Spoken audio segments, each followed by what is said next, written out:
ওয়ালি মানে স্ত্রী এবং তোমাদের কিছু কিছু লোকের ছেলে পেলেগুলো তোমাদের জন্য জানের দুশমন।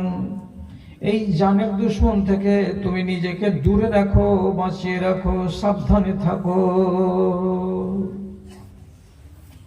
কিছু কিছু স্ত্রী, কিছু কিছু ছেলে পেলে আপনার ঈমানের জন্য এরা জানের দুশমন। সুতরাং এই দুশমন থেকে আপনি সাবধানে থাকবেন, যাতে আপনার ঈমানকে এরা লুটে না নিতে পারে, আপনাকে একেবারে নিঃস্ব করে দিয়ে খালি হাত কবরে না পাঠাতে পারে। তাড়াহুড়ো করিয়েন না। পরের আয়াতে আল্লাহ তাআলা কি বলছেন? তোমাদের ধন মাল এবং তোমাদের ছেলে পিলে, তোমাদের পরিবার, এটা হচ্ছে তোমাদের চোখের জ্যোতি এবং দুনিয়ার উপকরণ। এবং যারা যারা আল্লাহ রাব্বুল আলামিন যারা সম্পদ পেয়েছে এবং ধন পেয়েছে, সেই সাথে সাথে ছেলে পিলে পেয়েছে, পরিবার পেয়েছে, তারা আল্লাহর বড় নিয়ামতকে প্রাপ্ত হয়েছে। এখানে আবার আল্লাহ তাআলা বলছেন এগুলো সব নিয়ামত। তো এই আয়াতে আমাদের আওলাদগুলো, আমাদের ধন সম্পদ, পরিবারগুলো, এগুলোকে আল্লাহ তাআলা নিয়ামত বললেন।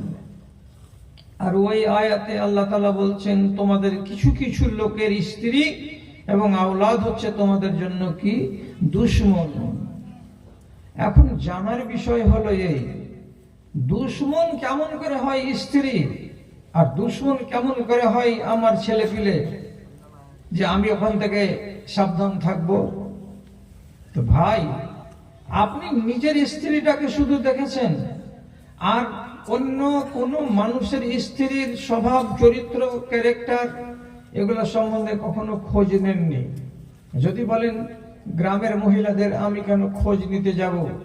ইতিহাসের পাতায় যে সমস্ত নাম করা মহিলা কত হয়ে গেছে, সেই সমস্ত নাম করা মহিলাদের যদি দু চার জনের ইতিহাস আপনার জানা থাকে, তাহলে তো আপনি বলতে পারবেন যে হ্যাঁ, স্ত্রী কেমন করে জানের দুশমন হয়, আবার আওলাদ কেমন করে আমার জানের দুশমন হয়, ঈমানের দুশমন হয়।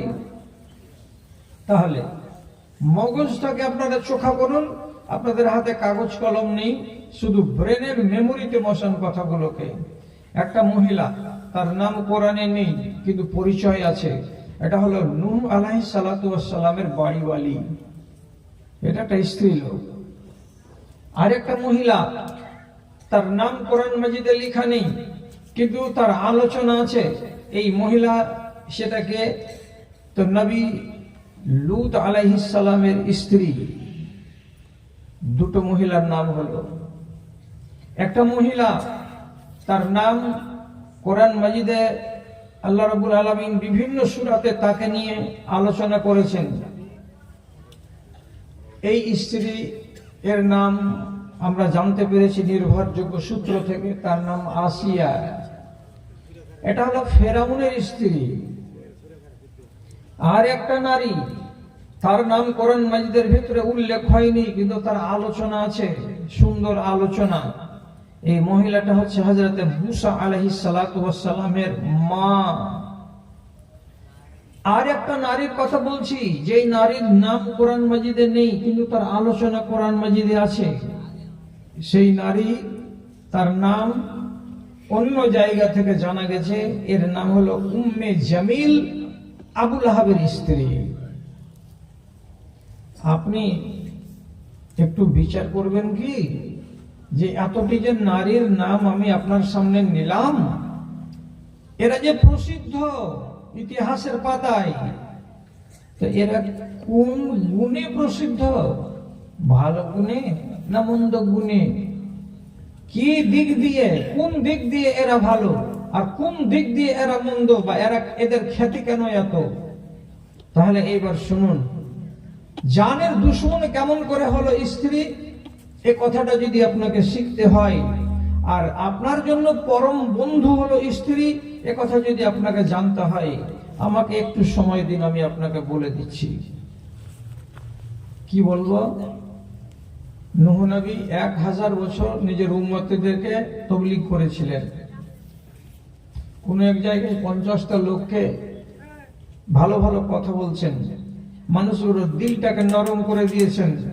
এবার নূহ নবীর হাতে ওরা হাত দিয়ে বায়াত করবে, এরকম সিচুয়েশন তৈরি হয়ে গেছে। এমন সময় ওর স্ত্রী চলে আসে, আসার পরে লোকগুলোর সামনে দাঁড়িয়ে বলে, এই লোকেরা, এই লোকটার তো কথা তোমরা শুনলা, আমার একটা কথা শোনো। আচ্ছা, তোমরা একে বেশি চিনো না আমি একে বেশি চিনি? আমি স্ত্রী। আর সামনে নূহ নবীকে আঙুল দেখে বলে, এই বলো, আমি তোমার স্ত্রী কি না বলো? বলছে, হ্যাঁ হ্যাঁ হ্যাঁ, তুমি তো আমার স্ত্রী। লোকেরা, তোমরা আমার থেকে বেশি চিনো এই লোকটাকে না আমি বেশি চিনি এই লোকটাকে? বলছে, তুমি বেশি চিনো কেন, যেটা তোমার স্বামী। তো বলছে, তাহলে আমার কথা শোনো। কি কথা? বলছে, এই লোকটা তোমাদের সামনে যত মিষ্টি মিষ্টি কথা বললো, বাড়ি গিয়ে আমার সামনে অত মিষ্টি মিষ্টি কথা বলে না, আমার আঁশ তুলে দেওয়া কথা বলে, আমাকে জীবনে কোনোদিন ভালো কথা বলে ডাকে না, আমার সঙ্গে প্রতিদিন তার ঝগড়া লেগে থাকে। মানুষটা ভালো নয় এবং এর মগজটা একটু টলে আছে, এর বিবেক বুদ্ধিগুলো লোপ পেয়েছে। যত কথা বলছে এতগুলো কথা সত্য নয়, এর ভেতরে 12 আনাই কথা মিথ্যা আছে, 2-1টা কথা সত্য আছে। কাজে পাগল ছাগলের কথা তোমরা মানিও না, তোমরা শুনিও না, নিজের বাড়ির দিকে রওনা হয়ে যাও। লোকেরা বলে, ঠিকই তো বলছি জি, নিজের স্ত্রী নিজের স্বামীকে বেশি চিনে আমাদের চাইতে। তাহলে এই মানুষটার ভেতর যদি এত খারাপ হয় আর বাইরে যদি মিঠা মিঠা করে ওয়াজ শোনাই, তো কে শুনবে এই লোকটার কথা? চলো চলো চলো চলো চলো বাড়ি চলো, বাড়ি চলো। লন্ড ভন্ড করে দেয় আর মজলিসটাকে নষ্ট করে দেয়, সাজানো মজলিসকে। কে? এই নূহ নবীর স্ত্রী। এর একটা বদ চলন। নূহ নবীর ঈমানকে লুটতে চেয়েছিল এই নারী। আর একটা নারী, কি বললাম, লূত আলাইহিস সালামের স্ত্রী।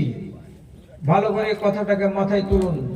পৃথিবীর মাটিতে লূত আলাইহিস সালামের সম্প্রদায় এমন এক নোংরা সম্প্রদায়, যারা পুরুষে পুরুষে সমমৈথুন করত। এরা মেয়েদের প্রতি গুরুত্ব দিত না, এরা পুরুষে পুরুষে মিলন ঘটাতো। হযরতে লূত বারবার করে মানা করতেন, এই নোংরামিতে যেও না, এই নোংরামিতে যেও না। কিন্তু তার কথা শুনতো না। বিবি কত বদতমিজ এবং কত শয়তান বাড়িওয়ালি, যে এই কওমের খোঁজ খবর নেওয়ার জন্য আল্লাহর 4-5টা ফেরেশতা আসলেন একদিন নবী লূতের বাড়িতে। তো তাদের চেহারাতে দাড়ি নাই, মোচ নাই, ফিট ফিটে